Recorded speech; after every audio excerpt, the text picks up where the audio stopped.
अब हमारे पड़ोस में ही बांग्लादेश में क्या हुआ, उसके कुछ तात्कालिक कारण और पहलू है, ये बात ठीक है, लेकिन इतना बड़ा उत्पात तो उससे नहीं होता।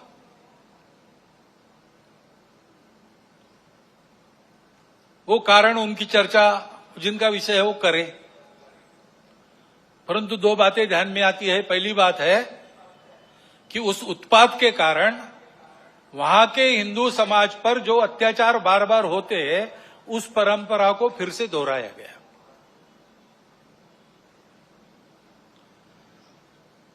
पहली बार वहां का हिंदू संगठित होकर अपने बचाव में रास्ते पर आया, इसलिए कुछ बचाव हो गया। परंतु कहीं कोई गड़बड़ हो, दुर्बलों पर अपना गुस्सा निकालने की ये जो कट्टरपन की प्रवृत्ति है, वो प्रवृत्ति जब तक वहां विद्यमान है, तब तक वहां के हिंदू क्या, वहां के सभी अल्पसंख्यक, उनके सर पे खतरे की तलवार लटकी रहेंगी। उनको आवश्यकता है मदद की।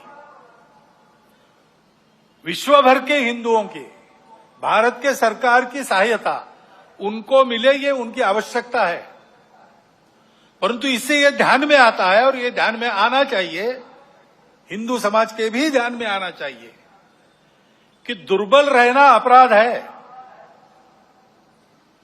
हम अगर दुर्बल है, असंगठित है, तो उसका मतलब हम अत्याचार को निमंत्रण दे रहे हैं।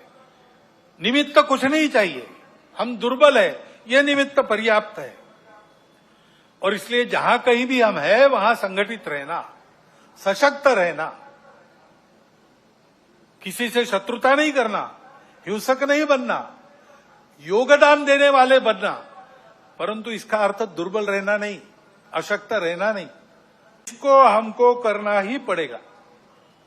अब हमारे पड़ोस में ही बांग्लादेश में क्या हुआ, उसके कुछ तात्कालिक कारण और पहलू है, ये बात ठीक है, लेकिन इतना बड़ा उत्पात तो उससे नहीं होता।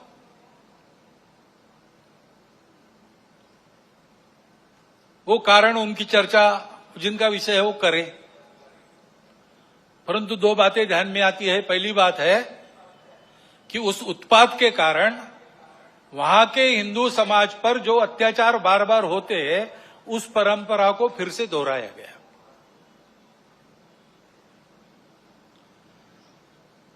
पहली बार वहां का हिंदू संगठित होकर अपने बचाव में रास्ते पर आया, इसलिए कुछ बचाव हो गया।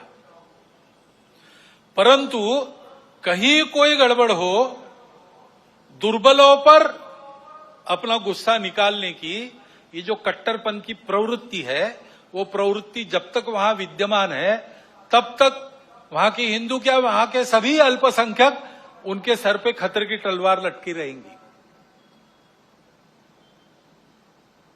उनको आवश्यकता है मदद की। विश्व भर के हिंदुओं की, भारत के सरकार की सहायता उनको मिले, ये उनकी आवश्यकता है।